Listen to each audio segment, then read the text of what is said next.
The information is good. It's just how it's presented is kind of brutal. Brutal. Let me send just a little tweet here.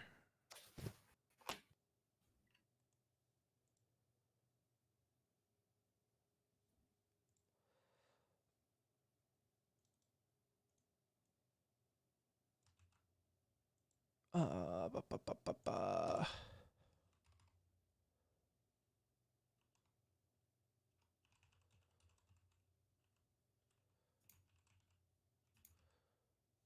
Do I want to pimp out Twitch or YouTube? I guess Twitch. Yeah, I mean, yeah. Or just do back-to-back tweets. Right.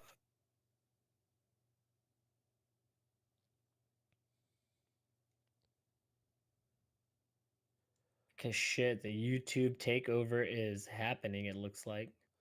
Yeah, But those are massive fucking signings. yeah, Like, they're huge. absolutely massive signings. You know, I saw Doc talk about it though, and saying that like still just from a functionality standpoint, Twitch is far beyond better. Like even from a viewing and streamer standpoint, like it's just 100%. It's a streaming platform, 100%. right. And he's like, You even know? just like same thing we've always bitched about. He's like the UI and like he's like, you know, Everything about YouTube is not as good as Twitch. And I when even it comes tweeted to it out saying like when they all signed, they have to now have a way to organize my subscribers, like the channels I'm subscribed to. Why aren't they just stealing talent from Twitch and hiring them onto YouTube? Like YouTube's got oodles and oodles Yeah. of money, you know? Like Because like with just take Twitch, some of their talent and redo it. and like with Twitch, it's different, right? Because like if you're following people on Twitch, there's a 99% chance, unless it's a titty streamer, you follow them for games, right? Yeah. Now it would be a little nice to organize by like esports and casual, whatever. But like on YouTube, I follow NASCAR people like to talk about racing. I follow people to talk about computer hardware. I follow friends who just I want It's to. all over the place. Yeah, like it's all over. And then it's like for Dr. Disrespect, I would follow him for a live stream. So it's like I need categories to be like, okay, what mood am I in right now, or live or whatever. But it's just not easy. It's a mess. Yeah. It's a mess, especially like if They you're subscribed to need more to than find, like, I know they don't want to separate YouTube from YouTube gaming because they already canceled that idea. right. But they do need to be able to separate it on the site better. Yeah. And like I said, if they're not going to at least separate them, they need to at least let people organize it to where it's like, okay, I can at least know what the hell I'm looking at. Yeah. But yeah. And from Dr. Disrespect said, from what he knows, just behind the scenes, it's going to be a while before anything happens. It's like, oh, Like, why? they're spending all their money on signing streamers. Like, can't pay any software developers. Tens of millions of dollars. All right. You ready? Yep, I'm ready. Let me.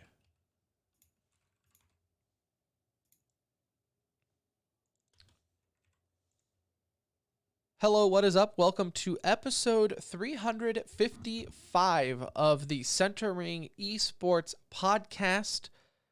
And this is going to be the best episode ever because we have good dudes of the week, plural, yikes of the week, and a little VCT Berlin preview as we are finally at the second quote-unquote major, whatever people want to call it, for the Valorant lifespan. So we'll break down the groups, give predictions, and everything you need to know there, as well as a packed e-news to get through.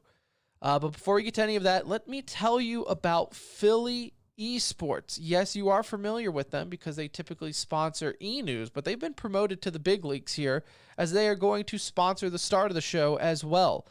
Philly Esports, friends of the show, good dudes in general. Located, if you guessed it, in Philly, Philadelphia, but don't be fooled because they are nationwide now, thanks to COVID. One positive thing is that they host online events now, not just local to Philly. So you can go to phillyesports.net, Sign up now. They have coming up September 18th a 3v3 Rocket League event for a $2,000 prize pool, and a 5-on-5 Valorant series coming up October 9th. So we might even be competing in that one. So spoiler alert. All sponsored here, free signups. So no excuses. None whatsoever. You have a wedding that day? Postpone it. Tell your fiance you have a pro gaming career to start. And you can do all of that at phillyesports.net. Hi, it's Guardian, and you're listening to TCR. Okay, so let's start.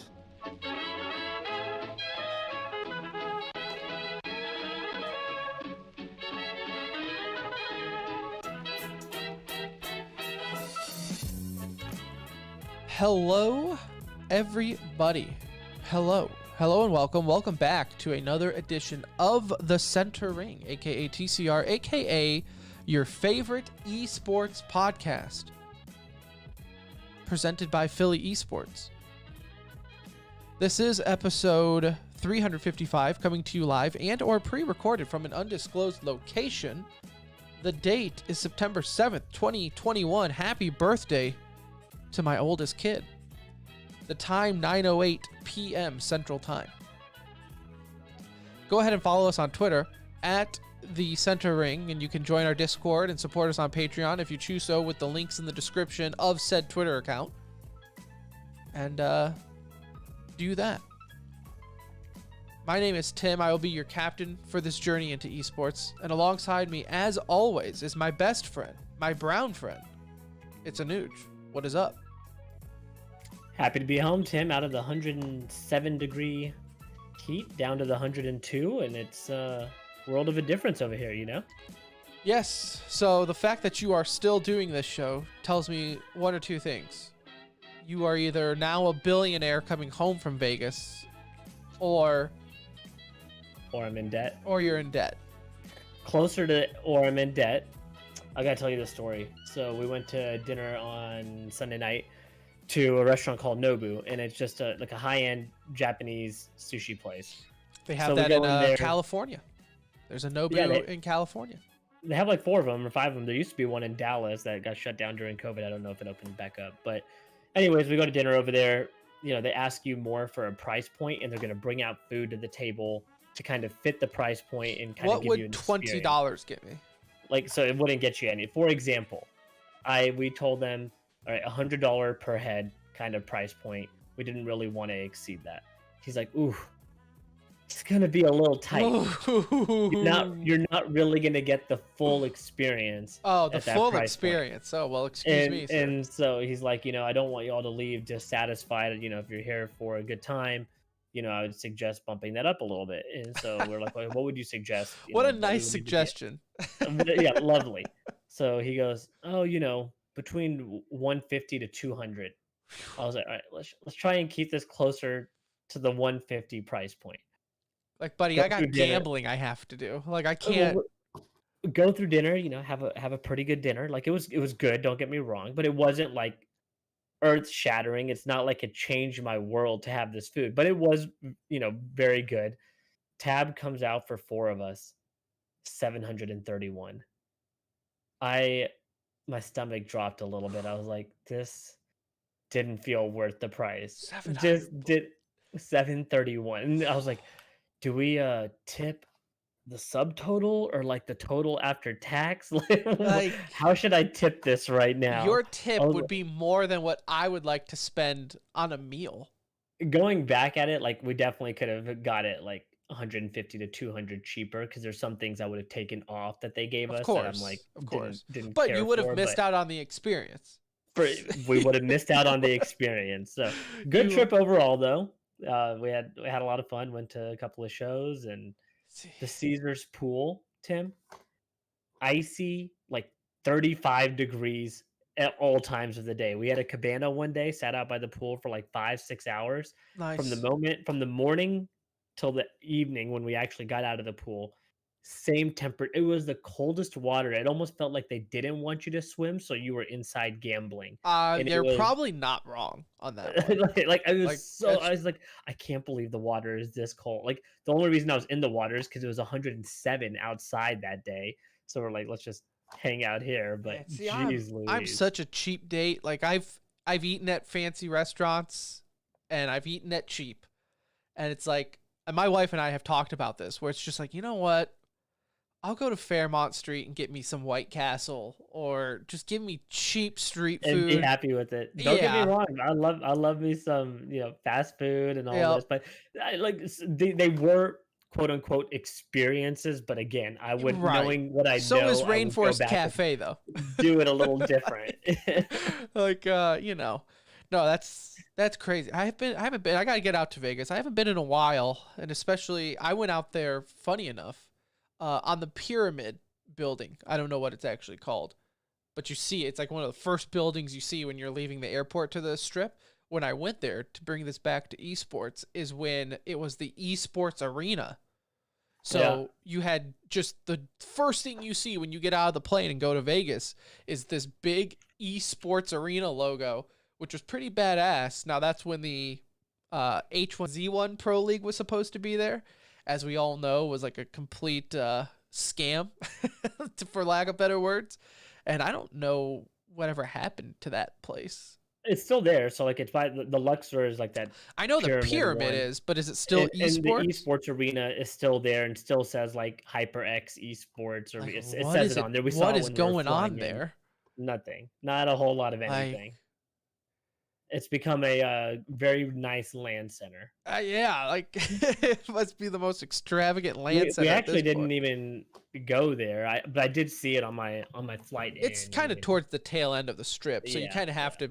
You're not just walking around. You got to get there. But no, I would love to go. We are going though. If we do go when it's cool, because being in Texas, and I will argue this till the day I die. You get people who'll be like, "Oh yeah, Vegas is hot, but it's a dry heat, so it doesn't feel that hot." It was hot. Shit. It was hot. I can tell you right now, it was hot. Vegas I mean, is it Satan's didn't feel butthole. any different than like 102 over here. Honestly, like it was just really hot. Like I mean, I just remember even like we went in June, I think is when we went, and it was like even at like 1 a.m. it is just a toaster. Like it is 96 at like 2:30 in the morning. Right. It's still very hot. You are done by the time you get back to your You're hotel. cutting through from hotel to hotel to get around. Like all these movies make it seem like, ooh, anything happens in Vegas stays in Vegas. Look, the only thing staying in Vegas is like the 5 pounds of sweat that is currently sitting in my boxer shorts right now. Like there is no romancing going on. When you start getting that back sweat, just the drip starts immediately of getting and outside. You feel it. You just you're in for a day. No. Nope. I had a good holiday weekend, 4-day weekend. My son's birthday is today. We celebrated on Saturday, so that was fun. Happy birthday. Thank you. Fun but exhausting. 2 years. Can't believe it. Time flies. I don't even know if you can hear, a little under the weather because, as you know now with children, you can't get kids together without walking away sick. Somebody's getting sick. So my kids are now sniffling because their cousin came over, and of course that aunt and uncle were like, no, it's just allergies. Like, okay, sure. I know how this one goes.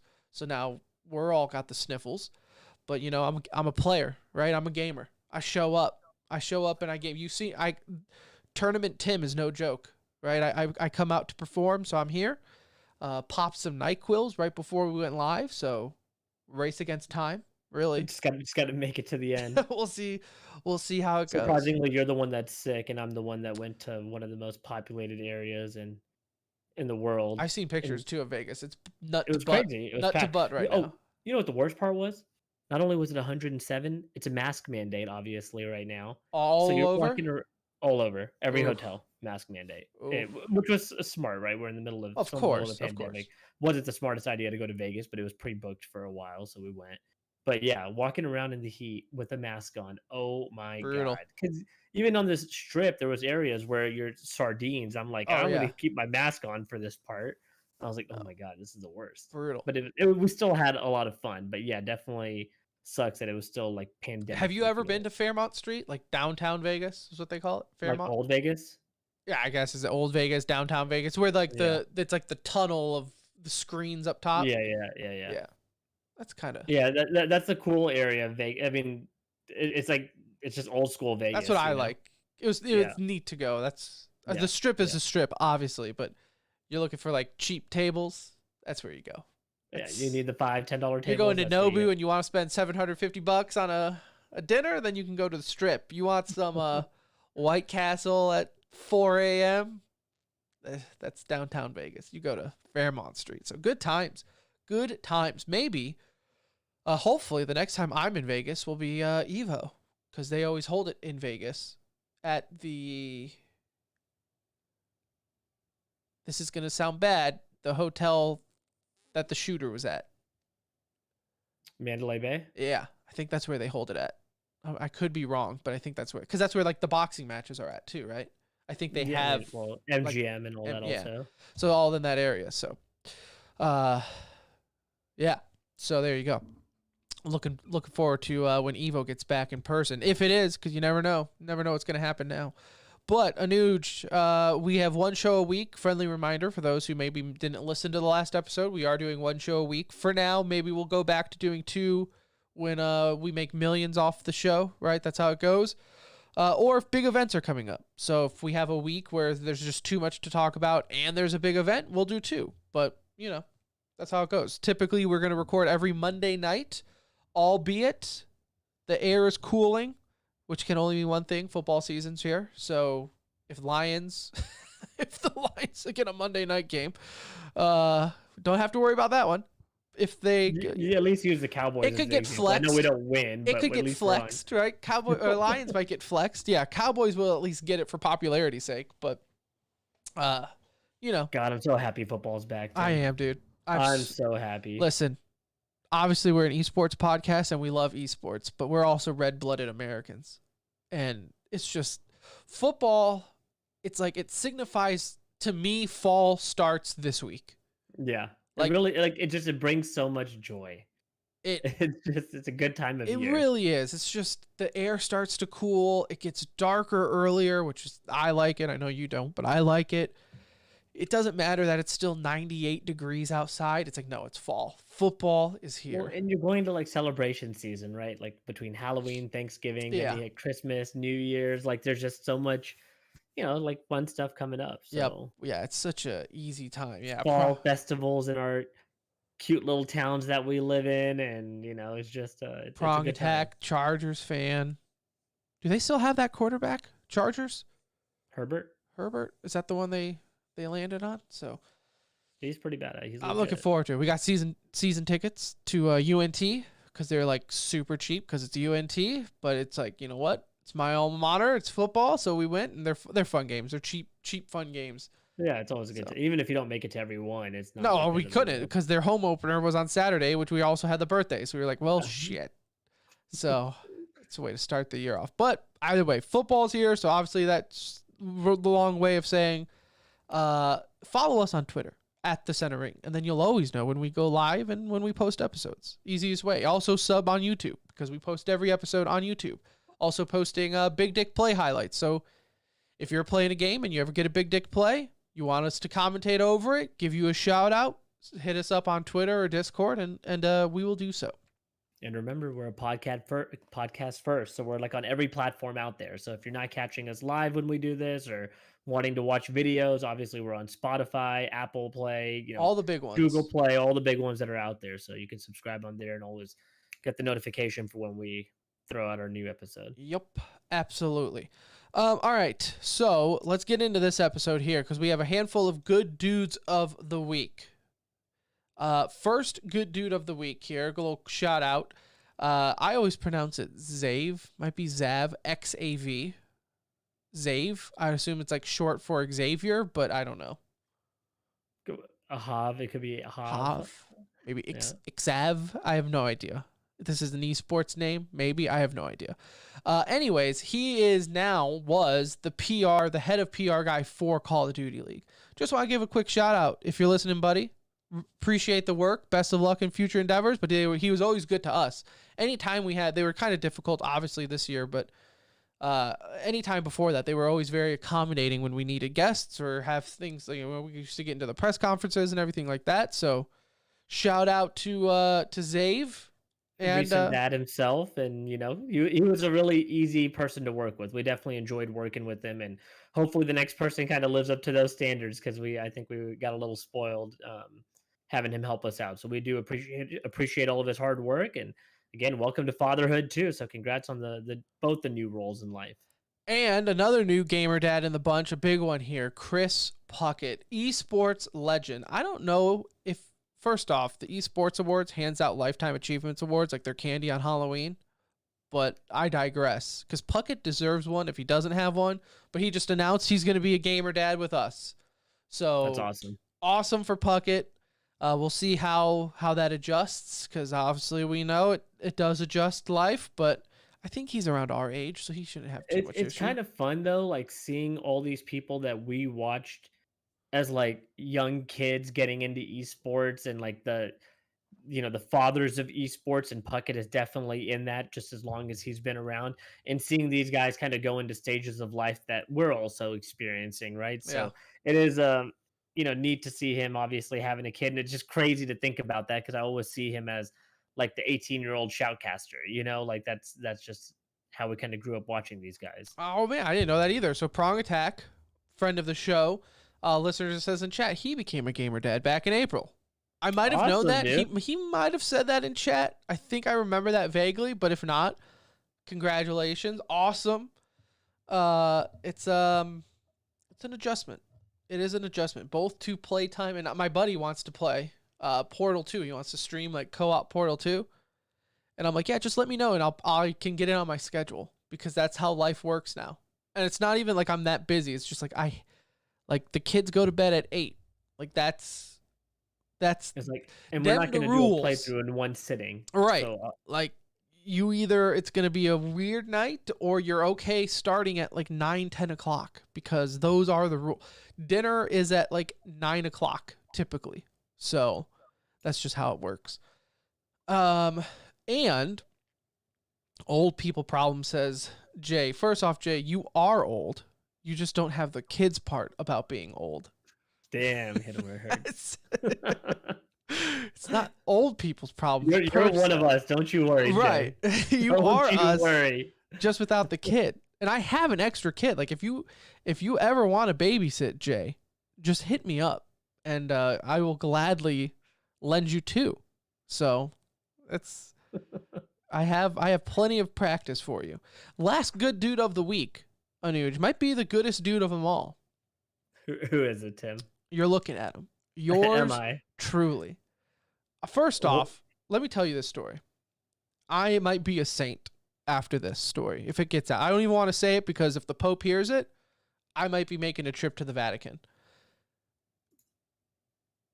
Earlier today, so I had my a new roof put on back from the hailstorms back earlier in this year, right? So we were out of the house, out and about. The dog was at my in-laws. Our kids were at my mom's. So they finished up.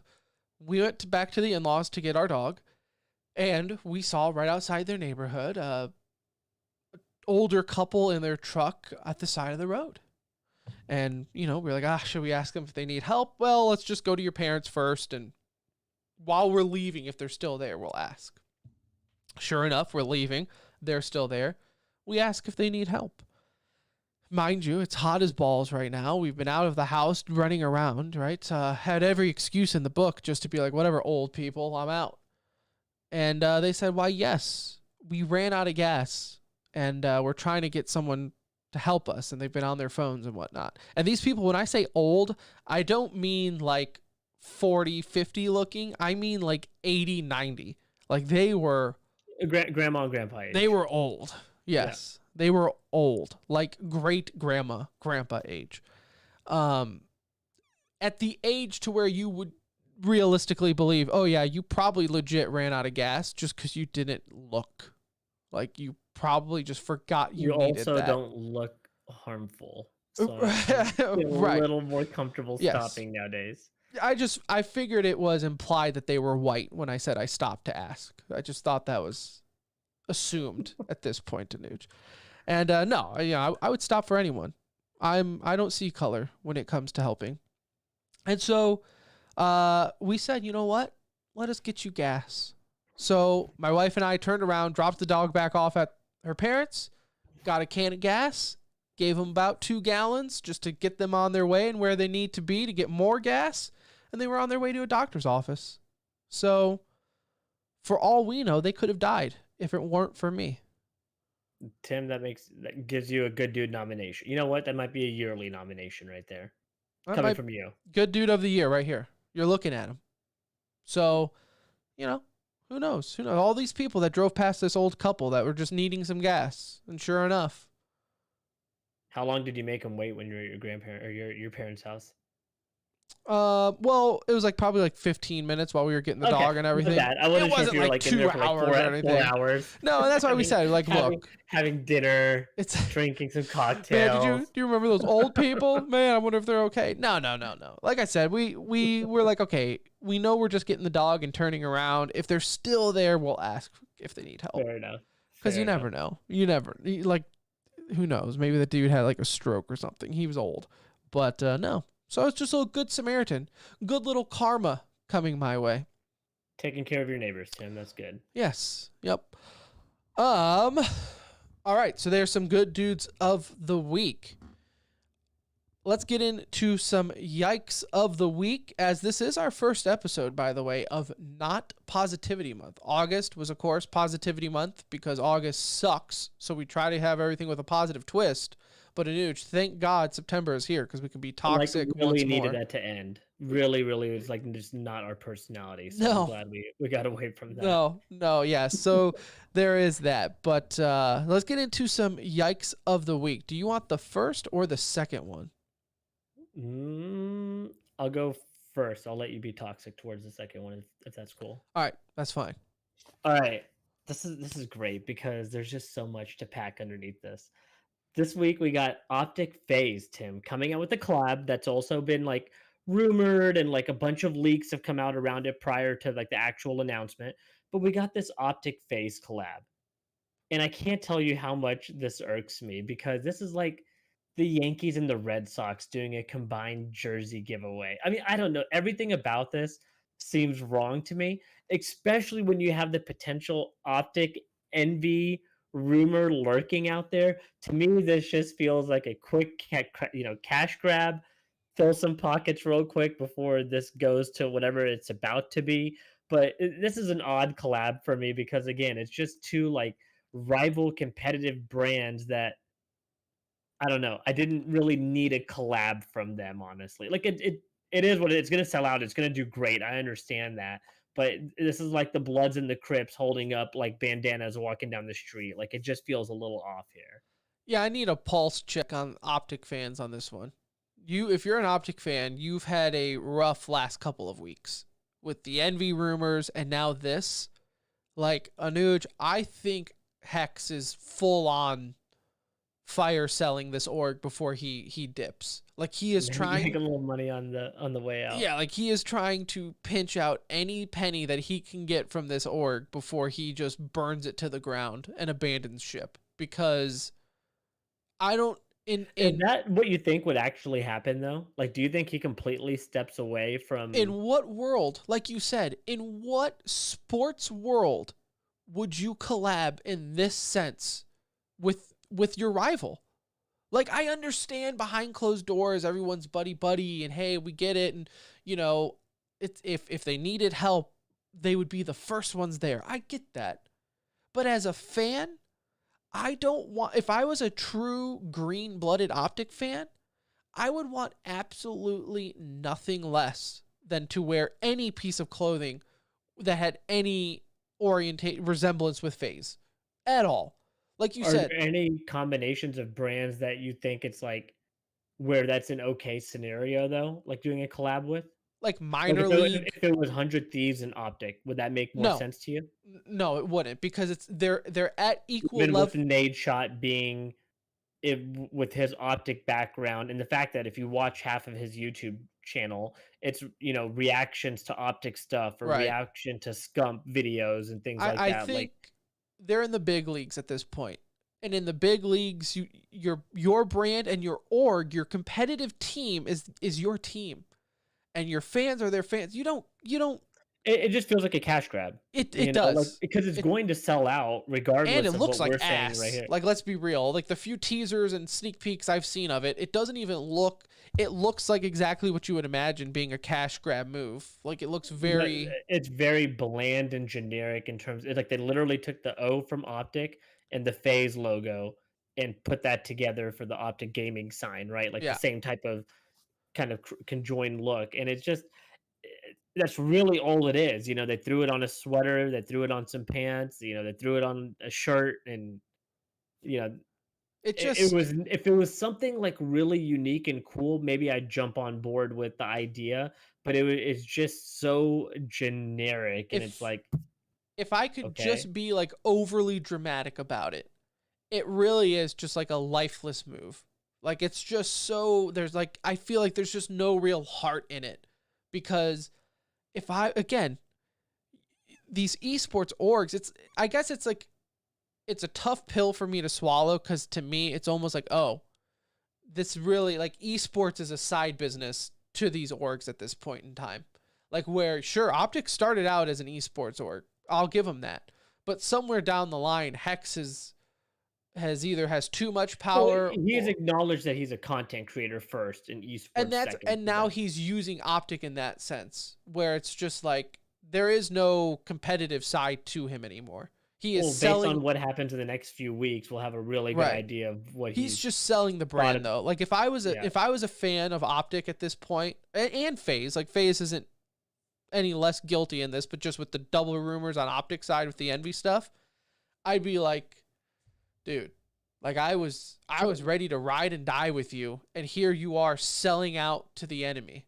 But in esports, because I totally differ this from traditional sports where you have one kind of team in most sports, right? Unless you're like a weirdo fan and you root for like three teams in every sport. I think that's like a little bit more unusual.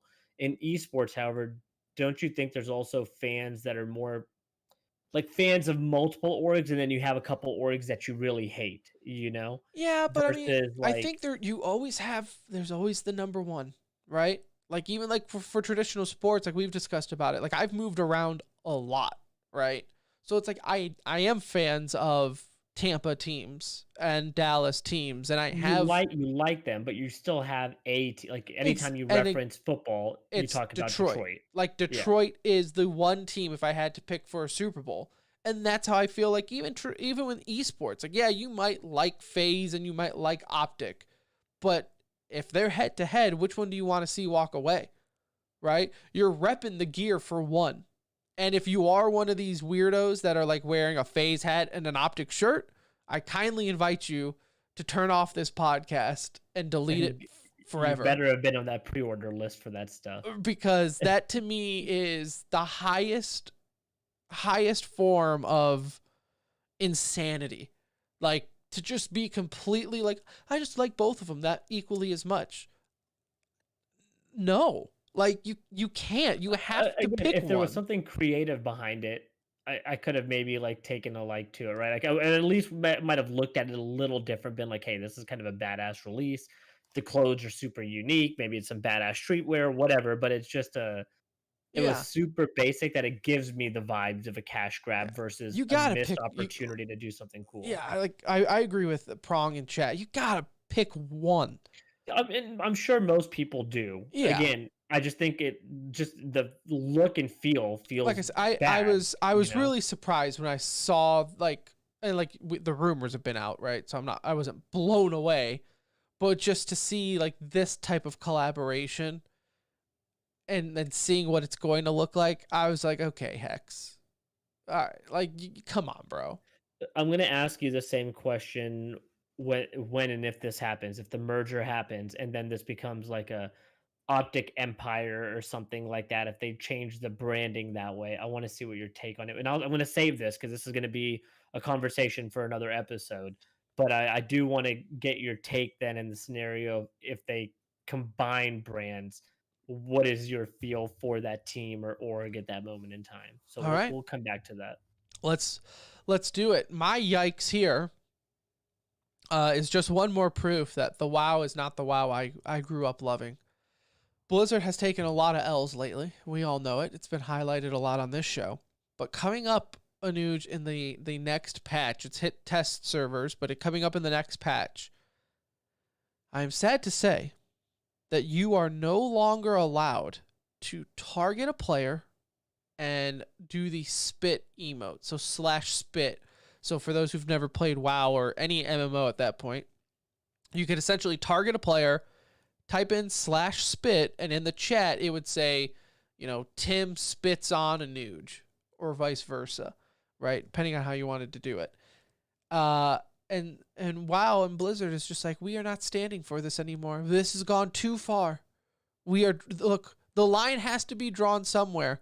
And if grabbing employees' asses isn't it, if shredding evidence isn't it, it's going to be this spit emote. This is where we're going to take our stand. This is their Bunker Hill moment. So we're not going to ban words that you say in the game. No. We're not going to ban the ability to do what is it, like where you do the /me and type and it makes it looks like that the server put a message out there, right. type thing. I think that's a command. I don't know what it is offhand. But like it's like such a failed attempt at trying to make a stand. Like nobody's used that for true harassment purposes in World of Warcraft. It's always been part of the RPG part of the game.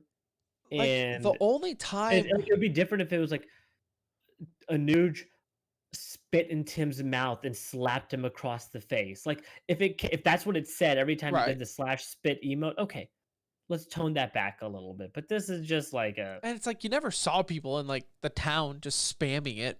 Like it was like it's such a like stupid. The only time I ever used it is I did have like a macro setup for back in the day when Horde versus Alliance meant anything, is when I would kill an Alliance member, I would spit on them after I kill them. Yeah, that was your way to communicate with them. Yes, that was just saying like, yo, you're mine. Like I own you right now. And like I saw some people on Twitter and Reddit saying like, good, this has no place. The harassment has no place. But, bitch, you are playing a game where the main storyline is about war. It is about the humans enslaved the orcs as the orcs were trying to find refuge from the Fel taking over their world. And the humans was like, oh, you want help? How about you be our slaves? And that's how the war started. And now you're going to be like, you know what, though? The spitting offends me. Like the spitting is too far. It's too far. The fact that I'm really, at war and that's what this game is about, stabbing people, I'm cool with that. I just don't want to be spit on while doing it. It's just a bad way to try and take focus off whatever they're trying to take focus off right now. I don't even know anymore, the harassment side or whatever they're worried about at the moment. But it's just like a failed attempt. Yeah. Not my WoW. So stay hard, spit emote. Although all these updates they have coming out, sons of bitches, a little too little, too late. Too little, too late, man. It's actually like great updates, and I'm not even going to give them credit by talking about them, but like fantastic updates coming out that is shit that people asked for 7, 8, 9 months, even over a year ago during the alpha and beta for Shadowlands, and they had no interest in doing it. And what do you know? Games suffering and all this shit's turned on within a patch. Yeah. Too little, too late. I got other games on the horizon I can wait for. So yep. Sorry about your luck. Speaking of on the horizon, Anuj, right here, just a couple of days. So this will go out realistically on the 8th. On the 10th, we have the VCT Berlin Major. What's it? Masters. Masters. Yeah, Masters. The Valorant Championship Tour Stage 3 Masters in Berlin. So obviously last time we had Iceland. So now we have Berlin. We've talked about it. Obviously, at wit's end going up to it. But now we have the official groups, which we've purposely not really talked about up until this episode. So let's get right into it as we go from Group A, B, C, and D, talking about everything that you need to know and give our predictions for it. Because realistically, let's just get the basics out of the way. So like we said, September 10th, which is today's Tuesday, Thursday, it will start in Berlin. So for us in NA side, look at those early start times. You got to imagine, look at the schedule. But it is group stage, which is 4 groups of 4 teams in double elimination format, apart from one. Top 2 teams advance to the playoffs. Now, side note, Group D is a little different because Bren Esports, which we'll get to in a moment, already unable to compete due to visa issues. So that group has 3 players. They're going to be doing a double round robin, but still the top 2 move on, which is kind of the important A really part. good last minute fix. Like I really, and we'll get to that when we talk about that Right. group. But I like that last minute change that they did there. Yep. And then in the playoffs, which we will have time to talk about after group stage, but it is 8 teams in a single elimination bracket. All matches, excluding the grand finals, are best of 3, with the grand finals best of 5. So there's your quick little format rundown of this Masters event. Now, the winner of this qualifies for Champions, which will also be in Berlin, which was recently announced. And that's going to be the big takeaway. The runners-up and everything gets points and whatnot for qualifying for Champions. But that's what you're looking at, right? So even though this is getting hyped to no end, deservingly so, keep in mind it's just another qualifier event, essentially. Yeah, I mean, well, yes and no, right? Like it does hold significantly more meaning than Yeah, right. anything I'm just else saying that's it's taken. not like a CS for those of us used to CS. It's not like your end game major, Right. but it like this would, if we're gonna compare it to CS, like you would look at Colognes and other Yeah. really large You would scale hang events. a banner for it. It deserves a banner, I think, For right? sure. If Yeah. you had it, if you had a trophy case, I this think would as be one you would Valorant gets display. older and more mature, these will mean slightly less and less compared to the the champions at the end of the year. But I think for the early lifespan of Valorant, these are massive and do a lot for your org, your reputation, obviously your ranking and all that. Like these are the only real LAN events that we're getting right now also. So an extra added weight, to these particular events. And just kind of jumping into it, Tim, like Group A, like we got a group of death here. That's like literally what's been handed down to Group A. And the only thing that I can knock this whole event for right now is it really does look like seeding didn't mean much. I mean, that's kind of what I take away from it. Like seeding just didn't have a whole lot to do with how the representation of the groups are. I know they don't want to have, try to have multiple teams from the same region competing, and so that can provide its own challenges. But we got a group of death right off the bat, and if you look at what we have just for opening matches, Ascend, and then you have Supermassive Blaze. These are 2 teams that we could see competing in the finals against each other potentially. I know Supermassive Blaze is a team that a lot of people probably haven't heard of for the first 6-8 months of Valorant, but they are like a Turkish superstar team full of incredible aimers, and a team that is like, on any given day, I think can really compete with anybody. And here they are, first round. You have Ascend lined up against you, who's also arguably the best EU team out there. And so I think we're starting off with like a bang in Group A, and that's not even counting the other side of that bracket. Yeah, and I know a lot of people are upset because in this bracket, like you were saying, you do have what, 2, 3 EU teams, Ascend, Super. I guess just the 2. Just Ascend and Super, yeah.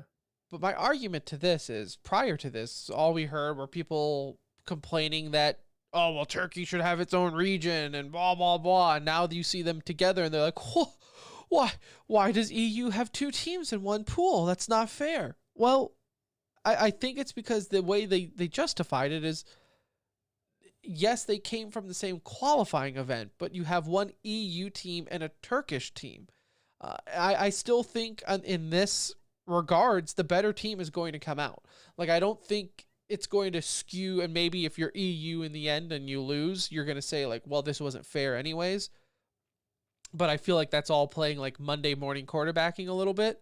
To me, I think Group A, albeit the group of death, albeit, yes, two teams from the EMEA, which is like the EU side, but consisting of multiple regions here. I don't think like that's going to deter from like the storyline in the end, right? Because I do think the better team is going to come out. No, for sure. I don't think it's just about those two teams. I think the problem with this group is the other two teams that got placed from the other regions, right? Vision Strikers, currently the team holding the longest win streak in all of Valorant at any given point at like 104 plus matches won in a row. And then Paper Rex has, considered one of the young stars in the game, Forsaken. Quick side note, his brother played for Tai Lu in Counter-Strike, so a little bit of a gifted family there. But Paper Rex is also considered, one of the teams from Southeast Asia that, you looked at with a little bit of fear. They're probably not going all the way, but they were one of the better teams out of like the lower half of the pool, right? So for all four of them to get thrown into that bracket early on, it's going to make that, A, it's going to be a tough out for everybody, but B, we're also losing, potentially two good teams that might have had a chance from another bracket to take one of the slots. So Group A, pretty lethal. It's going to be a fun group to watch. You're going to get great matches right off the bat. But yeah, I mean, you talk about pressure early on, winning that first match for both of these, both games, going to be huge not to fall in eliminations because you're going to be playing a good team in a knockout stage there. So with that being said, this is the first time we're seeing Vision Strikers in international waters, because last time in Iceland, if everyone recalls, Anuj already said it, they had the massive streak going on, like 100 plus matches, never lost, then they failed to qualify for the biggest event. Now this is the first time we get to see them international, and they're in the group of death. So that to me is one of the key focal points moving in is, okay, is Vision Strikers going to live up to this hype, this pedestal that we've all put them on mentally? Because now that we've had a taste of international, which, I don't know, I'm talking myself out of thinking this way. I also feel the NyQuil kicking in, just FYI to everyone. But I'm talking myself out of focusing on Iceland as much, because it's been so long. We've seen so many new roster changes and switch arounds apart from Sentinels, right, at this point. And if anything, them finalizing 10s has only made them stronger mentally. So I'm talking myself out of being like, oh, well, Vision Strikers hasn't had international play before, so that should be really affect them. I don't know how that really affects them when they're number one in Korea on this massive streak. Like, I think they're pretty comfortable in the game to where the international play wouldn't intimidate them. So they still have a lot to prove on this stage because, like, the Korean scene also hasn't been like a right. juggernaut scene, right? It hasn't came out like them, I think we all thought. Yeah, like they have a lot. Like, if they come in here and get swept, that 104 game winning streak doesn't mean anything because they're playing against bad talent. So they're representing a whole scene, which I think just puts a lot of pressure on you because your other team from the scene we'll get into here in a bit is just not nearly at that type of competitive level. So Vision Strikers have a lot to prove. I think that adds pressure. And then, like you mentioned, again, being in the group of death is its own issue that it's going to cause for them. So it's going to be an amazing start to the event. But again, a very dangerous group. So with that being said, then for predictions wise, for Group A, the two teams coming out, I'm going to take both the European teams, Supermassive and Ascend, to qualify through. And it's unfortunate that they play in that first game against each other. So you can't have that other team lose for this prediction to hold true. But don't think it will. I think both of these teams find a way to get through. If you had one argument in the bracket, that's the one, right? Is the fact that not only do you have both of them in the same pool, but then you have them playing each other the first match. Kind of a dirty move on Riot, but I guess it creates storylines, so it's all worth it in the end. And I think I'm with you. Ascend to me is better than Supermassive. I think Supermassive Blaze is getting a lot of hype going into it. Obviously being the odd man out with being from Turkey, and a lot of people feel like they deserve to be in their own region. Obviously because they did have their own region at one point in time. But I'm not, I guess internationally, I haven't seen, and this will be a trend for all the groups, so spoiler alert, I haven't seen the international areas. And when I say international, anything other than NA and EU, right? I haven't seen the other part of them do enough to convince me that, oh, okay, well, We've just seen the random match here and there. That's exactly. it's not enough to give us a whole it's picture. It's kind of like they fall fault of like, okay, Vision Strikers has this insane history of winning. But who are they winning against? Right? who are you beating? Who's your competition? They're winning out of teams that would be out of the top 20, 30 in the world if they ever had a world ranking for teams. So I don't put as much stock into that. I think I put stock into where you're playing and how that plays out. So I Supermassive Blaze and Ascent. We can't blame you for your region not being as strong, but that's why you have to show up here. Yeah. You know what I'm saying? Like, this is where you have to show up then. Otherwise, you're going to continue to be looked at as like second tier, when it comes to skill levels. So opportunity for all these guys to kind of show. Going to Group B, which if Group A was the group of death because of really good teams, I would say Group B might be that group of death because you could almost convince me any of them could make the top two. You have Keyed Stars coming from the Brazilian side. Keyed Stars also, fun fact, had a strong CS side at the start. That's kind of where a lot of the Made in Brazil guys and all them came from. I thought they were owned by some of the CS guys, but what was Fallen's like? I don't remember. I know what you're talking about, but I don't remember the names. I always thought it was them, but I guess it's not looking at the list. I digress. They are Brazilian, though. They're Vivo Keyed, right? Yeah. Vivo Keyed is a team name that is in Valorant. Okay. I think it's a different team that you're thinking of for CS. Okay. So Group B has Keyed Stars, Team Envy, Crew, which we're seeing come back, and Zeta Division.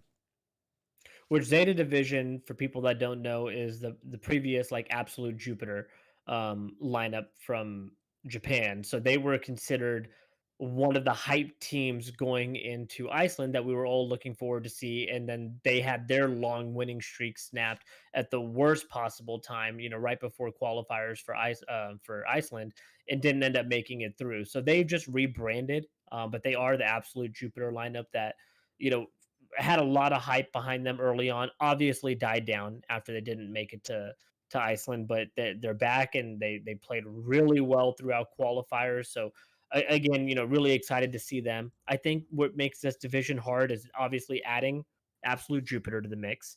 You have Crew, who is a returning team now. So this is their second time on LAN. You expect them to be more prepared. They did go through, their division fairly easily to make it here.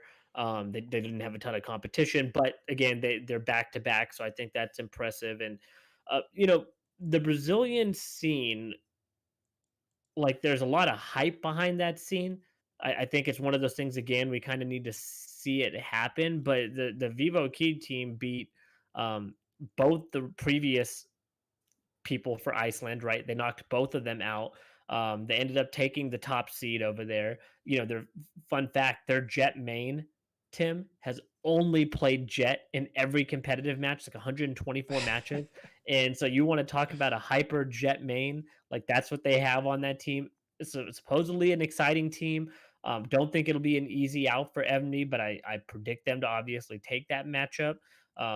Envy, Tim, this is the team that we should be talking about in this group. I think a front runner to making a deep playoff run. I'd be very disappointed now seeing what Ye's addition is after being hesitant to think that they would be able to integrate him so easily. Seeing his play style with that team has been very impressive.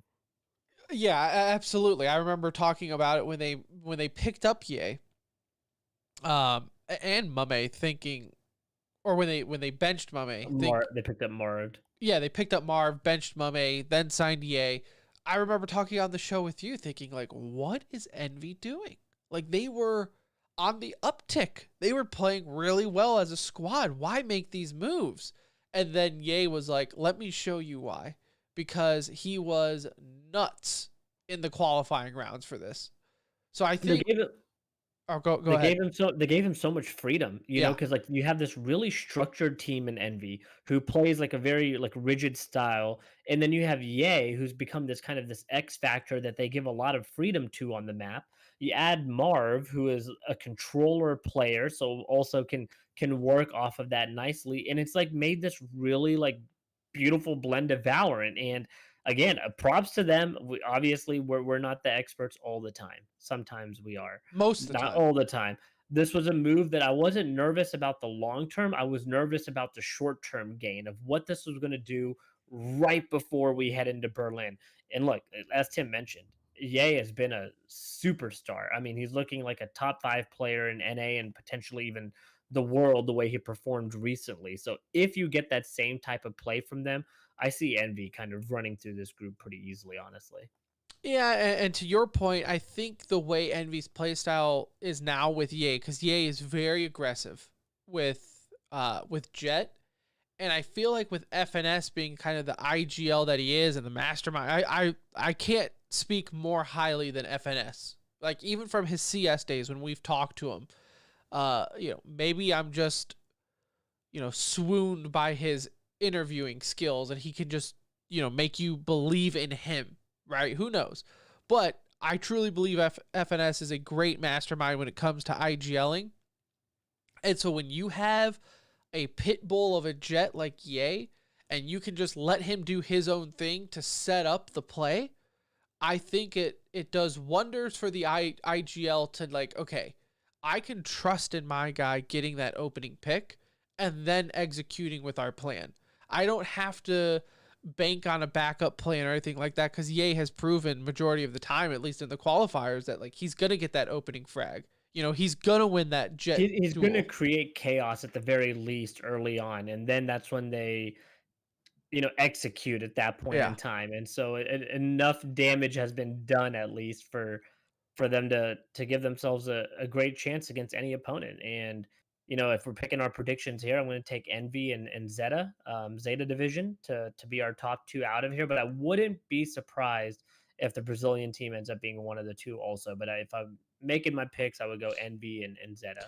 Yeah, I would think so too. Crew is returning, but they played so poorly last time. And to the same point of others, it's just like, what are you playing against to build up the skill curve, right? To close the gap between number 3 in NA, which is, you could argue, top 5 in the world, and Zeta, top Japan team, right?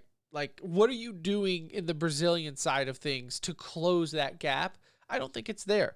So I agree with you. I think Envy and Zeta would be the ones to move on from there. But that being said, Zeta, I know on Twitter had like this hype video with people talking about how they're going to take your lunch money. It'll be a cold day in hell to where if I'm shaking in my red, white, and blue boots at Zeta division. Dudes look like they're coming out of an anime. I'm not worried about that. Take your hair-sprayed hair out of here, okay? I want Ye with his pasty legs and his basketball shorts. That's the real gamer fighter I want. That's the guy you want in your corner. That's the guy I want on my... When I'm looking at building an esports team out, a dynasty, I need people like Guardian. Right. I want borderline heart attack gamer. I don't need this intimidating, let me put a half a bottle of hairspray in my hair type of gamer. No. Leave that at the door. Give me Boomich, Arcides, Guardian, like put them all on a team. That's what I need. I don't even care if they play different games. That's a winner. That's a winning team in my book. So I do think Envy surprised people in qualifiers with the late roster moves and it working out. So I'm looking forward to them. from my point though, where I said like I could almost see any team making it out of there for all the same reasons that we said, maybe this is when the roster move doesn't work out, right? Hard maybe. That's like storyline purposes only, but it really is a hard maybe. Like I don't see Envy falling no, in because group you know stage. why? Is I guess I've been waiting for that fall from Envy, and it hasn't happened yet, right? With the roster moves, I was waiting for it to blow up in their faces, and it just If it was hasn't. going to go bad, it was going to go bad in the NA Right. qualifiers. You know, like that's where we would have seen, I think, the struggles. Now they've had time to practice, right? So Yeah. now you're looking at a team that's more prepared than they were going into the NA qualifiers. And Yep. that's the true gauntlet for them, was to make it out of that, where this will be a little bit more, I think, of a coast through the grouping until they get into the playoff stage. Yeah. Moving on to Group C, you have Gambit, Esports, Crazy Raccoons, 100 Thieves, and Haven Liberty. Gambit being the top team, I believe, on the European side coming into the event. Yep. This one intrigues me because 100 Thieves, even though they're number 2 at NA, I feel have a lot to prove going into Berlin. And I feel like that's just always been them. Like they've always had a chip on their shoulder to kind of prove that, hey, we're not just the CS guys. We're not just the boomers trying to come in here and game and just frag out. Like we can play on the international level. We can take it to the next stage. And I feel like 100 Thieves has the most to prove going into this group. Yes, but I think they're built for land. You know, and take this quote from what's our boy here, and Henry G. Cloud9. You talk about a team being built for land, Tim. That's what 100 Thieves is. We didn't get to see that in Iceland. Obviously, they didn't qualify. But you look at who they're sending onto the big stage. You have Ethan, former Evil Geniuses, NRG, at one point ranked number 1 in the world in Counter-Strike, has won several major events, you know, in Counter-Strike. You have Nitro, former number 1 in the world, IGL, won several major events, including the Intel Grand Slam qualifier. Hiko, same thing, has been on a team that's been ranked in the top 5, played on several big stages. You know, even Steel, to a certain extent, a ton of big game exposure until he threw his career away in Counter-Strike. And then Asuna, who is the star of the team. So if this team has an opportunity to create havoc, it's going to be on land, because they should be really comfortable in this setting. Like that shouldn't be the worry for them like it could be for some other teams. Now the game is where they have to be on their, you know, be on point. But in terms of like the worry of being on land, this is the one team that I think really benefits from their previous game experience. I think it'll carry over nicely. So I really have high expectations for them. They also, in my mind, got super lucky with this group because, yes, Gambit, juggernaut. Like I think Gambit is amazing, and that is going to be one of the 2 teams out of this group. They got it easy with the Haven Liberty, you know, Crazy Raccoon. I know it's their second time here, but the last time was almost like no one had them in Iceland, right? They were the ones who defeated. Defeated Absolute Jupiter. Right, they now defeated Zeta Division. So last time, yeah, they're repeats, but it's almost like repeat and like a, you know, a shot in hell on even getting in the first time. So fun stat about Crazy Raccoon, Tim. They have they qualified for the Japan region. They have 4 players, I think, from Korea on their team, but they meet the quota because they have a 7-man roster, and 3 of them are Japanese. Just 2 of them happen to be on the bench pretty much at all times. So that's how they qualify for the Japanese region. But you know, again, with this grouping, 100 Thieves to me has, I mean, good Lord, if they don't make it through this would be devastating. But I really think they don't struggle too much here until they go head to head with Gambit, which would happen in that second round. Gambit's a very good team. You know, a lot of people don't see them, haven't seen them as often, obviously, on the big stage. But in terms of what we hear about how they've been performing in the scrim scene in Europe, they've been consistently like the most dominant team, and it just didn't translate to the bigger events. Now it has. Obviously, taking the number 1 seeding out of Europe, I think is huge and means a lot, because that is, you know, the second best region in the world, or right up there with number 1. And so tough grouping, but only for the top half. Like 100 Right. Thieves and Gambit should find their way through, I feel like, fairly easily. I hate the fact that like our predictions are probably going to be the same on this one as well, because I've seen other shows and I don't know if they were just doing it for dramatic sake, if they just wanted to be edgy and whatever, but I just to put all 3 NA teams through, spoiler alert, I think Sentinels are going to make it through group D. One of them has to goof somewhere. Like there's just no way think so. History says one of them has to goof, right? History. With them not being in the same groups at the start, I find that hard to imagine. I know. And even just from an NA side or an NAEU, like we're going to see in my brain, it's just, they are just the 2 strongest regions again going in. Most likely we're picking all the same EU teams to go through also. Right. So statistically speaking, it would be harder for EU because there's 4 teams representing that region. Yet at the end of this, you're going to see that I have 4 EU teams making it through. And I'm not, there's no bias here. I'm picking based on who I think are the best teams who have faced the stiffest competition to get to this point. Oh, and by the way, we have a little bit of a track record here showing that NA and EU are the best regions out there. They just went head to head in the finals and had 3 out of the 4 teams in the semis. Like it's not, we're not picking based off favoritism. I just truly think they are the best regions right now.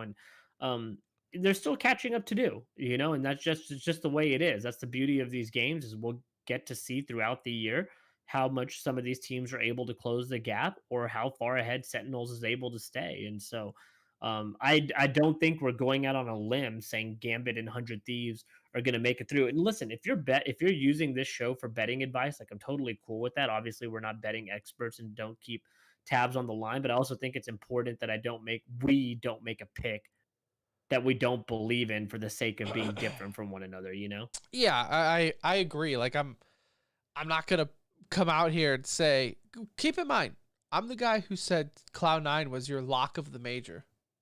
On the major they won. So had they listened to you for any other majors, though, they would have been in trouble. But you would have gotten all your money back had you bet the one. You would have. So, you would have. You would have gotten all your money back betting the one that I was right on. Go figure. It's also the one. It's the one major I didn't. I was like, I drew the line. I was like, I will not do that. I forgot why I was protesting Pick'em at the time. It was something about Valve being greedy. And it's the one that I would have looked like a goddamn genius on. Regrets. But nonetheless, I do think on this one we see NAEU once more with Gambit. I will say Gambit will probably take the top spot on this one with 100 Thieves taking the second, but it doesn't matter. Get to the playoffs. That's all you care about. So I think we see Gambit and 100 Thieves make it through pretty easily. Yeah, I think so. Group D is the 3-team group because obviously we had the C team, Bren Esports, having to be forced dropped out due to visa issues last minute. So unfortunately, they were not able to make it. That being said, they're still there. So the important part is, which I agree with Riot's ruling on this one, is they're disqualified technically, but they are still getting the points for it, which is they're still getting the points for qualifying for the event. And this is not their fault. Right. Like it's just stricter in their region. And that's the point of it, right? Is you're getting last place, but you qualified. And that is the point. And I think that's why I like be huge for champions. Exactly. And that's why I like the fact that Riot is still honoring the points. Like, you know what? Yeah. Technically, now first off, Bren was a good team. They're the top team on the Southeast Asia region. Southeast Asia, the seaside. But I do think it's fair. It's fair. Look, you can't make it. You got disqualified. You're getting last place on the books. That being said, you are still getting the points because you did enough to make it to the dance. You still qualified for it. So definitely helped out Sentinels and G2. Not to say that they would have lost to Bren, but that was looking to be a very difficult group with Bren in there. Now I think we have a clear cut like top 2 teams in this with I don't know if they go by FAQ or what, but I've been told F4Q. F4Q. So It if you is don't know who not. they It's are, not supposed to be a unique they name. are a streamer team, Tim. I don't know if you know this or not, but that is a streamer team. It has 2 former Overwatch League players, one from the Seoul Dynasty, and then I don't remember where, maybe New York or something. But anyways, they have 2 former Overwatch League pros on the team. They are a stream team. Think of it as like, old man gaming, like Shroud's group, making it to this event. So I think they're just happy to be here, honestly, and this is like a cool little thing for them. But with the round robin and having to go up against G2 and Sentinels, like I see this kind of being an easy group for Sentinels to obviously get through, and G2 should be right there behind them. Yeah, if anything, like I almost feel bad for F4Q at this point, right? The fact that it's double round robin, so each of these teams are playing each other twice, right? Like you maybe stood a chance if there was 4 teams and maybe some like self cannibalism going on somewhere within the group stage. And that's not even like F4Q getting out. It was more so Bren maybe standing the chance to be the second person out. Yeah. But now the fact that, I mean, look at that group. You have F4Q and you're looking at who you have to play. Sentinels and G2, you have to play them twice each. Like, yeah, it's not going to be pretty. Like these should be. I do think they walk out of here 0-4. Even if G2 pulls a G2 and self explodes and throws the event, they're still going to make top 2 on this group. Yeah, like yeah. I don't see any way that it works out any other way. It would be really disappointing for G2. Now, it's we're good not to even going see. to talk about Sentinels because I think we both can agree that that's an automatic, and I think for G2 it pretty much is also. Again, honestly. and all bearing a complete G2 move, right? Because it doesn't matter the game. Counter-Strike, League of Legends, doesn't matter. G2 is G2, and the G2 curse follows them wherever they go, apparently. But still, I don't, even with it, even if they make a bonehead move and forget that there's a bomb in the game, I don't see that going any other way. It's good to see that they've actually finally qualified too. Like kind of living up to G2 of old days finally. So we get to at least see that, but totally different lineup. But yeah, I agree. It's nice to see them back in the mix. So there you have it. We have our teams literally the same in every group. So that's pretty uneventful there, but hey, when you're esports experts, sometimes this great minds think alike. So realistically, the only non-NA or EU team that we have making out is Zeta at this point of Group B. Yeah, and I think that's gonna be pretty accurate. Like we might be off one here, but I don't see where it happens. The only one I could see is in Group A with Vision Strikers. That's the only one that you can maybe switch out Supermassive for or Ascend. Either way, because they have to play each other, so they're going to give each other one loss, so then it becomes that single decider game. And that's almost why it's like, okay, whoever loses the Ascend Supermass, I could see getting bounced because of just the way the cookies crumble. But that being, I still, it's just, look, I maybe we're biased in the sense of EU versus NA, and we're just, those are the regions we focus on more, just even throughout normal talk on the show. But I also just think we talk about those regions more for a reason, and it's because they're just, in general, the better region. Like, yeah, Korea looks unique with some of their play styles, and so does Japan and all that, but when it comes down to it, getting more round wins is what matters in the end. So I just see NA EU again kind of dominating the storylines going into it. Yeah, so I agree. There you have it. First, the group stages, and again, we'll know more in playoffs, so we'll give obviously our winning. I guess for fun, let's give our winner prediction. Grand final winner prediction. Who do you think takes Berlin? And then when it comes to playoffs, we could talk about it more in detail, obviously, but just to see how it compares. Yeah, so I think I'm going to take Crew over. No, I mean, I do think Sentinels Yeah. take this. I honestly do. Like, Yep. until they get knocked off, it's just really, really hard to pick against them. I would love to think that we have an all NA finals, but that might be a little bit of wishful thinking. Nitro said it best. Sentinels reminds him of Astralis. Well, they remind me of, if Nitro says it, then I'm gonna say it. And Sentinels remind me of Astralis, and my mindset stays the same until Astralis proves to me that they can lose and are going to lose. I'm going to put my money on them. And so if I'm making an early bet before the event, money goes on Sentinels. For sure. Yeah, just too hard to pick against them. They have to slip up, and it'll have to be on their own doing, I think, for them to lose right now. But depending on how the brackets look going into playoffs, like there's going to be a lot of good teams in this playoff bracket, and at that point it's a single elimination. Like anything can happen. So Sentinels are our favorites, but it's going to be fun to, as we get into the playoff bracket, to see how things line up and maybe give us a better idea of you know finals predictions of who we actually think will make it through and all that. But Yeah, because early prediction, Sentinels is the go-to. First round of playoffs is September 17th. So looking at a calendar, we'll have next week. Yeah, we'll have next week dive into playoffs. That's Friday, so we'll have plenty of time to talk some playoffs and everything like that for next week's show.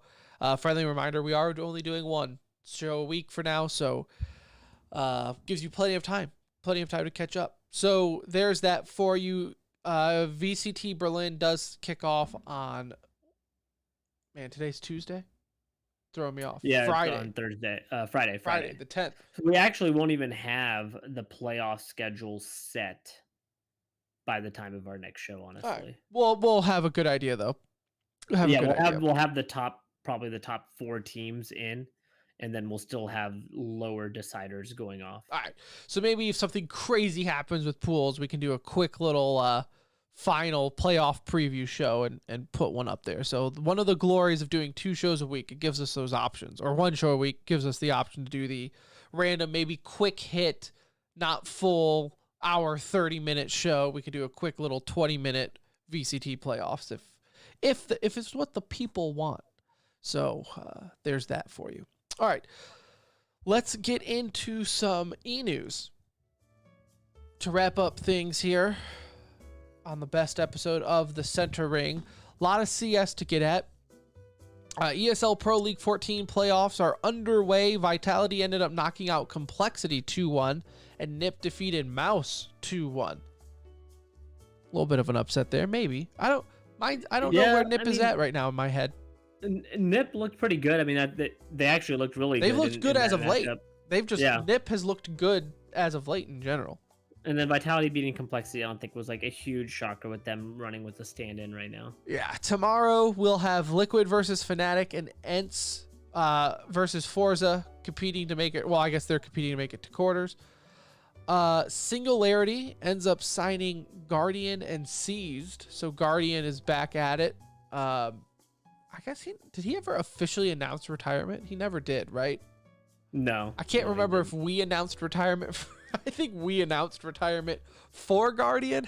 I don't think he ever officially announced it. So like now all they need to go do is sign like Flamey, bring Zeus out of retirement, and like find a 5th and run it back with the old Na'Vi squad. Maybe Simple. I was gonna say sign Simple away. Glaive has announced that, or it's been announced that Glaive will sit out of Blast Premiere for the birth of his kid and spend some quality time with fam. The first domino's fallen. Like we know where this. Coming. Yeah, we know where this goes. He's done. He's about to get a taste of reality. Write him off. Glaive is done. Zipnix will return to the starting lineup though.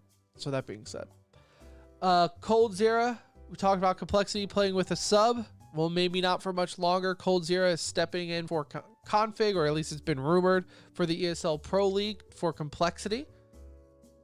It'll be after ESL. So they got knocked out today. So now he'll be stepping in place of NATO, who's been the sub during ESL Pro League for him. So Cold Zera is going to be a stand-in. We will see if that somehow makes its way into the permanent Never, lineup. I never thought we would have to be like, let's see how he plays with cold. It's not you even know? that. I think it's the fact that it's for config spot. They're not just going to give that away, right? Right. So they really like config over there. So this is more about like, if we want him, where do we make that change, right? Yeah. Like, it's just weird that like you even have to be like, how, if we want it, how is this going to work? And it's like, we're talking about Cold Zera here. Like at one point in time, #1 in the world with Counter-Strike. not that long ago, Tim. Like it wasn't that 2 years ago, a year ago. So, maybe? but I do also agree that he has something to prove at this point. Like, Yeah. he's got to. Oh, yeah, show it. Definitely. It's not Ever since given. leaving MIBR, it did not work out on FaZe. Like it straight up did not work out. Which you want to give him his fair opportunity to prove it, because it didn't work out for any of them on FaZe. Right? Very Like, true. It did not work out for Nico on FaZe, but Nico has looked good on G2. Right. So And it's not like he left MIBR and then MIBR made a comeback either. It wasn't his fault they weren't performing as well. Wasn't contributing, but it wasn't his fault they weren't performing. So yeah, no, all fair points. RPK announces retirement from CS. The tank. I mean, a journeyman in the sense of he's been around forever. For on the CS:GO side, Titan. If anyone remembers that team. If you don't remember that team, go look up that 2014 Katowice sticker and look at the price of it. That'll bring back some memories. I'm not going to. Not going to. Because someone in this show, I won't name who, I don't point fingers, had that sticker at one point in time. So that's it. That's like a retirement fund that you just lost. Well, the $60 Steam game that I probably got for it, who I probably have like 1 hour of playtime on it. If that. If that. No, I did used to have that sticker. But formerly of Titan, G2, Envy, Vitality, RPK, it's weird. Like, I guess mentally for me has always been like the one pro I forgot was a pro. Like, he was never flashy, never caused drama, a true teammate player guy that I think anyone would want on their team. Played in 8 majors, 6 trophies, 5 while on Vitality. So even like I said, he's been around forever. It's not like he has a huge trophy case even. Like, he's just been so consistent, though. I guess it's just mentally you're like, oh. Yeah, I mean, they've won like a lot of smaller trophies as well, though, but yeah, he's been a hell of a career, hell of a player, like just did so much for the French scene, and definitely going to be missed. He's one of the best to do it. Wish him all the best. In Overwatch, we have a little bit of Overwatch League news for next year, as it's been confirmed that the Overwatch League is planning to start in April. So, and they're using their words carefully, planning April. So obviously COVID and game aside, we'll see what's going on. I'm thinking like late October. Fair enough. And the players will be playing on a early Overwatch 2 build. So we'll see how that goes. This could easily be a yikes. This could be a disaster. They're going to play on a game that's not available to anybody to play on, including themselves, for really practice time outside of playing against one another. So they are beta testing the game on the highest competitive level possible. It just seems like such a potential disaster, and that's kind of how I'm looking at this right now. I will watch be a shit show, every single match. Look, if it goes well, then this could be one of the greatest marketing tools for Overwatch 2. Yeah. But if it goes poorly, you talk about a dead on arrival game. So right. I just don't know if I will it's be worth watching that risk. every match, waiting for like just the payload to fall through a map or something. Like just the worst bug like imaginable. something. I don't know how this makes it. I'll be Blizzard watching. is really stretching right now to try and do things to excite their community. This is a big stretch. I agree that Overwatch 2 should be out, but it should be out to like the public, and then it goes into the pro scene. It can happen even at the same time, but it's got to be out for everyone. Yeah, it's just how early build are we talking here? Like, are we talking like the game's not coming out till October, December time and they're playing on an early build? Or are we talking, hey, it will we be don't out. have a release date yet. Right, I know. So it's gonna be an early build. So again, the pros will be beta testing it, and it's all 5-on-5, not 6-on-6. It's just it has a potential to be a disaster. In Valorant news, we do have a new map. Fracture is the official name, arriving episode 3, Act 2. I don't know if this is the same map that they teased? Canyon? Yeah. This is that map. Okay. Mhm. I don't know how I feel about it. You want to talk about potential disaster? This has a potential to be a disaster.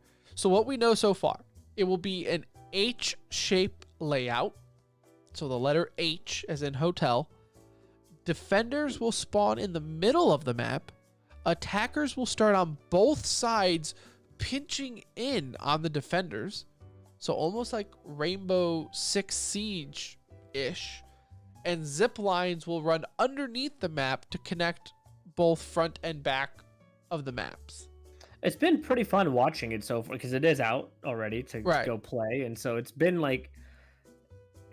interesting to watch the gameplay on it because it is so different that I'm kind of intrigued. Valorant has shown me one thing, that they're going to be different with how their maps are done. All of their maps are going to have some sort of quirkiness to it, whether it's just an elevation thing or, teleports or whatever.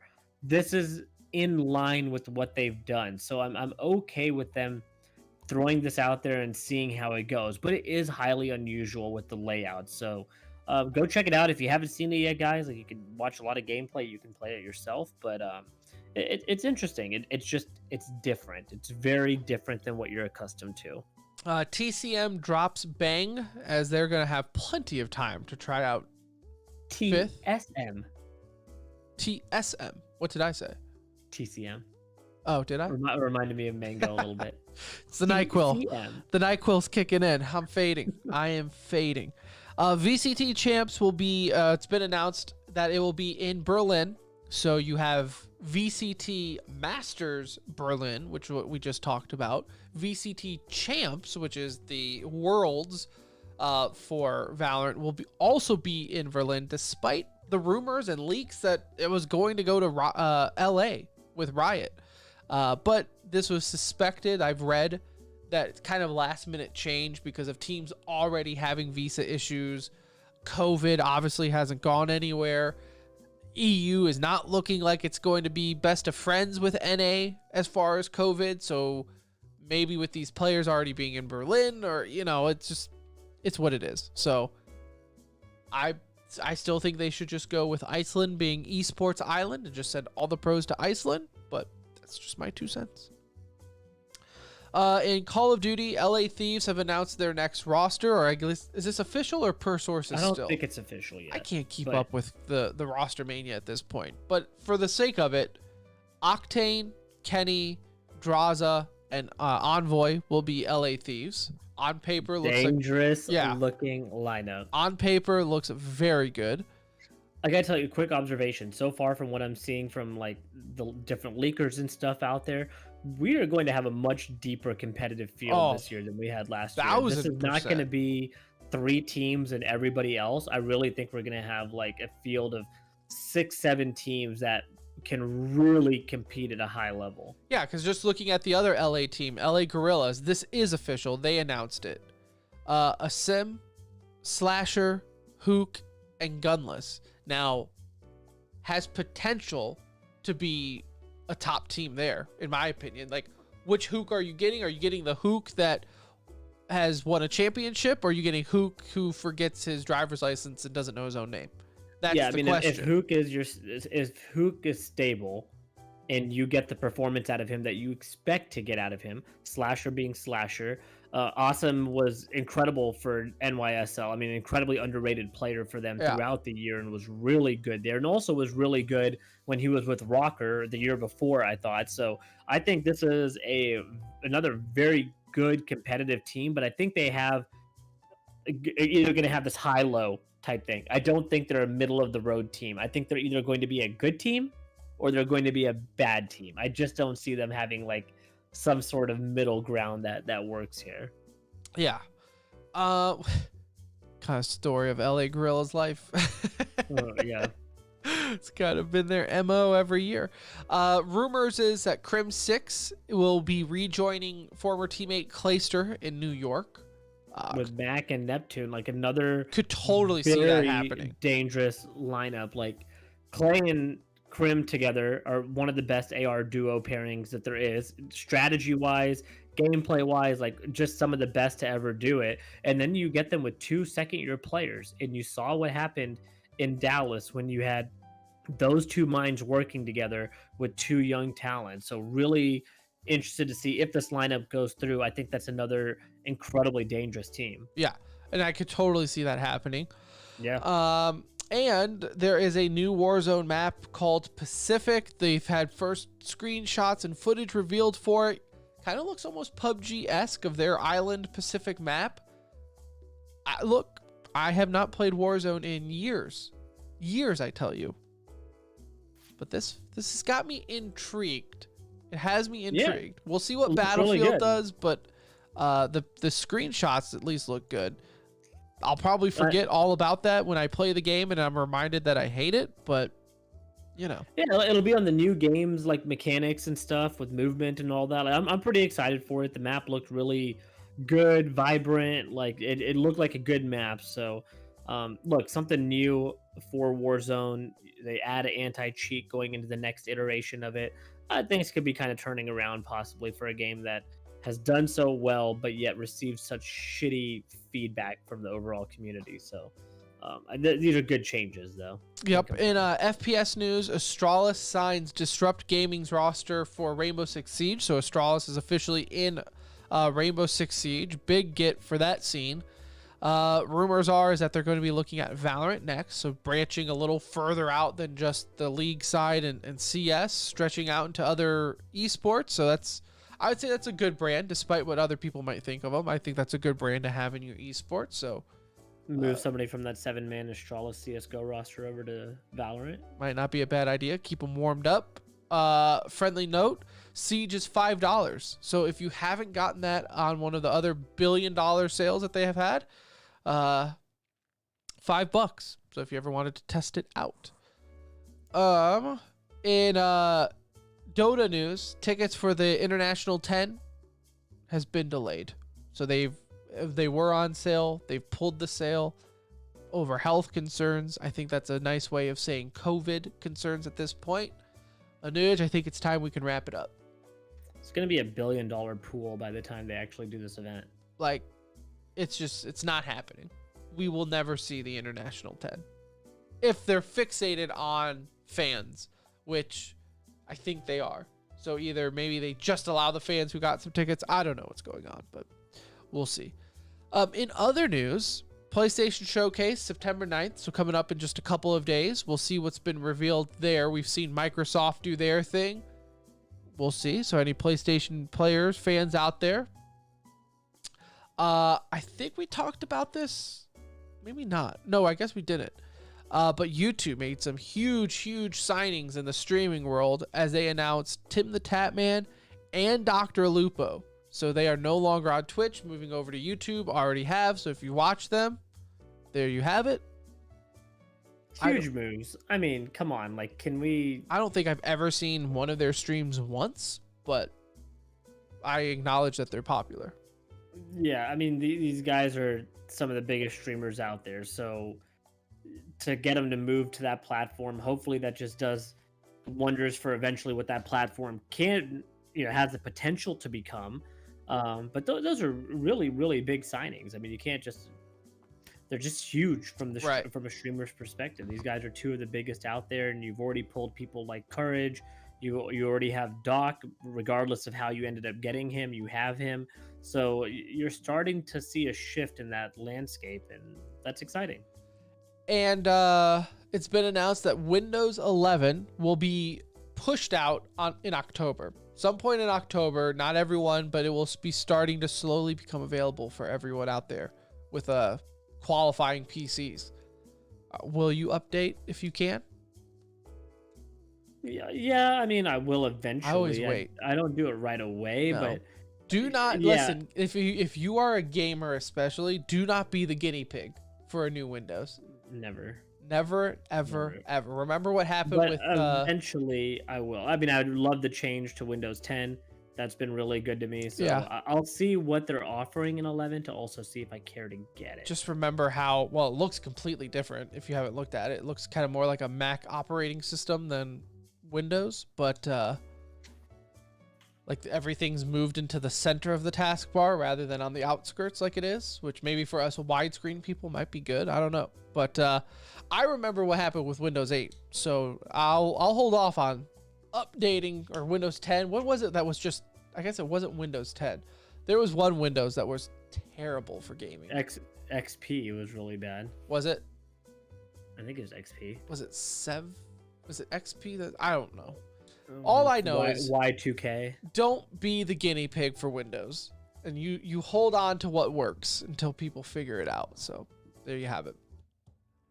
There you have it. That's it. That's for the episode for the week, episode 355 of the Center Ring Esports podcast. Thank you so much for tuning in or skipping around, whatever you did. Love you all the same. We will be back next week, Monday, scheduled time, 9 p.m. as we discuss some of the group stage action going on with VCT, maybe some ESL Pro League playoff updates or anything else that's going on that we'd like to discuss. We will do so. But that will do it. That will do it for this week. Follow us on Twitter at The Center Ring. Join our Discord. Be a part of the conversation, doing whatever you must to ensure that this show lives on into perpetuity. If you like us so much and want to support us, feel free to go on our Patreon and support us that way. Or whatever way. You can always just like posts and leave us a review. That's also very good if you hit play. Some might say more valuable than $1. But that's it. Again, one show a week. Friendly reminder. So hit us up in Discord. We're always on. Gaming. So that's it. Follow us on Twitter at The Center Ring. Thank you, Philly Esports, for sponsoring the show. For Anuj, I'm Tim. We'll see ya. Love you. Bye.